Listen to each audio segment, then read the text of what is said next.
So the logical was he was supposed to put up a command in Australia to wage war to go back and fight the Japanese.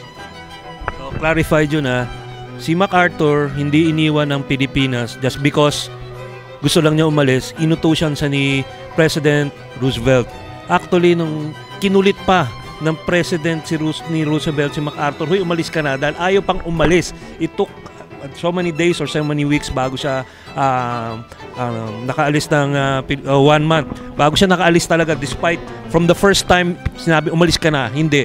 Umalis ka na, hindi pa rin maalis. Umalis ka na, hindi pa rin maalis. Nauna pa umalis si Quezon. These are things kasi na para if you look at it, and I don't blame like some of the people. Sometimes you need to tama logic, nakukonfuse din tayo sa mga pangyayari. Kasi ang bilis ng pangyayari nun Diba? At saka parang parang Facebook yan I-fact check mo muna kung ano talaga yung nangyari kaysa yung judgmental ka agad. Nagkaroon nga ng judgmental nung time na meron pa rin ngayon. Iiwasan ngayon. I don't know if this is my last question about myths, and actually this is not military anymore, but it's historical, political. So, yan nga, umalis na si Quezon, si the president. Sino vice president tong time na yun? Si Laurel ba? Si Laurel, naiwan. Si Laurel ba pinaiwan ni Quezon? O si Laurel nagpaiwan? Paano kasi? Madami nagsisisi kay Laurel na Japanese collaborator daw. Ano bang sa alam mo, Tony?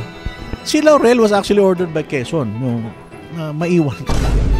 Not because ayaw siyang isama, but because somebody has to look over the government and the Filipino people. Kasi ang sa kanya is parang Jose, you look after our constituents. Diba? I will run the government in exile, but somebody has to deal with the Japanese. So the hatchet or what you call it had to fall to Laurel and si Vargas, si George Vargas. Sila yung kausap ng mga Hapon. Si Vargas was a secretary, George Vargas. So they actually had to deal with the Japanese. Okay. And that's why fast forward tayo, di ba? So Laurel again was vilified by the Filipinos na he collaborated with the Japanese. Actually, it's more cooperate than collaborate. Because Laurel, in secrecy, was also trying to feed information to the guerrillas. Di ba? And that's why, after the war, although in-discuss they were actually pardoned. Only those Filipinos would had murder and blood on their hands na ang pinarusahan. But those officials who were actually there, it's because they had to cooperate with the Japanese for the interest of the people.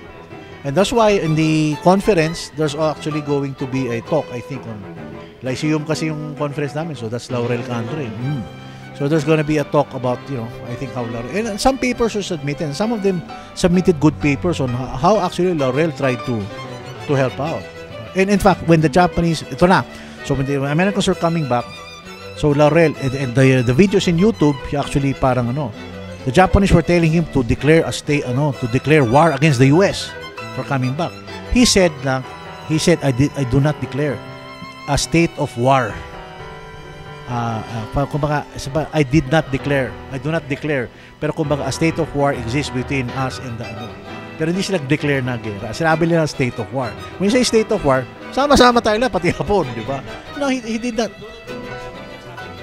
Yes, so sabi lang niya there's a state of war existing.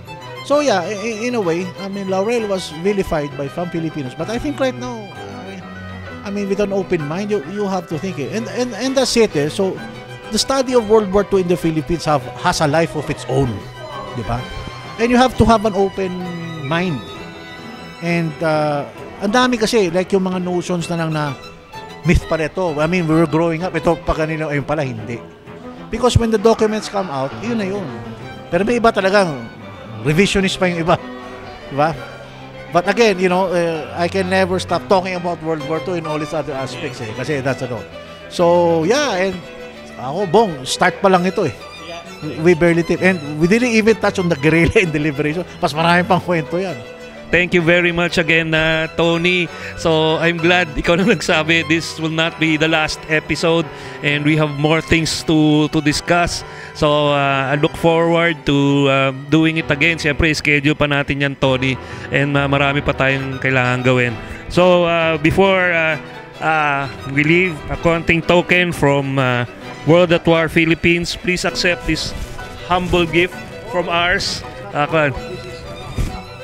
So, WOW Philippines stands for World at War Philippines. And again, yung t-shirt, makita. Kita ba? Kita ba? Okay. So, thank you very much, Tony. It was an honor. It was a pleasure of mine. Okay. Thank you again for watching WOW Philippines.